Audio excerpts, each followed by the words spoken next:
Okay, so we're into section B. So we finished the multiple choice, now we're into the longer answer questions. Question 21. This question is about 2-chloropropene, C3H5Cl. 3 reactions of 2-chloropropene are shown in the flowchart below. Complete the flowchart. I'll try that again. Complete the flowchart to show the organic products formed and the reactions. Okay. So a lot of your questions relating to the organic side of the course will refer to some form of synthesis, looking and understanding and remembering the reactions that these molecules can undergo. Okay, and all you've got to remember, all you've got to learn is the way the functional groups change when they react. All right. Now this molecule we have is an alkene. There's also, well, a haloalkene to give it if you want to include the chlorine as well. But on these reactions here, we are focusing on the reactions of the carbon-carbon double bond. We're focusing on the reactions of the alkene.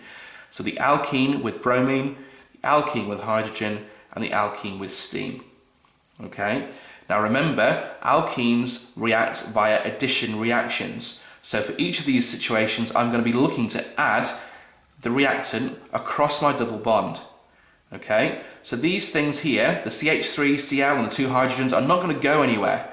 What I'm going to try and do is break the double bond and add each of these to the subsequent carbons. Okay, they are electrophilic addition reactions. You've studied the mechanism for this reaction in particular, your alkene and the halogen. So the top left hand side, I'm going to take my double bond and remove it, replace it with a single bond. These 4 atoms or groups of atoms will remain as they are. So I'm going to have a chlorine, a CH3, a hydrogen, and a hydrogen, and I'm going to add my bromine across the double bond. So 1 bromine atom to each carbon. Okay. Similarly here, the hydrogen is going to do exactly the same thing. So you repeat the process again. Keep everything where it was. H3C, Cl, H, H, and now adding the hydrogen across the double bond, giving me that. And reaction with steam, so an alkene and steam produces an alcohol. So this one, I'm looking for the major product as well. I'll do the answer and I'll explain where the major product comes from. Okay, so keep everything where it is. H3C, Cl, H, H. Now the major product, thinking about Markovnikov's rule, the hydrogen always attaches to the carbon with more hydrogens on. So when the water molecule breaks up, the hydrogen will attach to the carbon with more hydrogens, leaving the OH to go onto that one. So that will be your major product. Part 2. The reaction of 2-chloropropene with steam requires a catalyst. State a suitable catalyst for this reaction.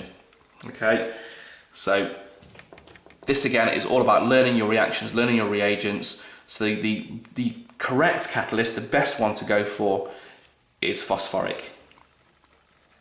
H3PO4, phosphoric acid, you can give it its name if you want to, but actually for this question, as long as you said acid, you got the answer. Okay, so you could have just said acid, you could have said phosphoric acid, you could have said hydrochloric acid. No, you couldn't, sorry. You could have said sulfuric acid. Hydrochloric acid is wrong. Sulfuric acid or just hydrogen ions. Any of those is absolutely fine. I'll put H2SO4 on there as well.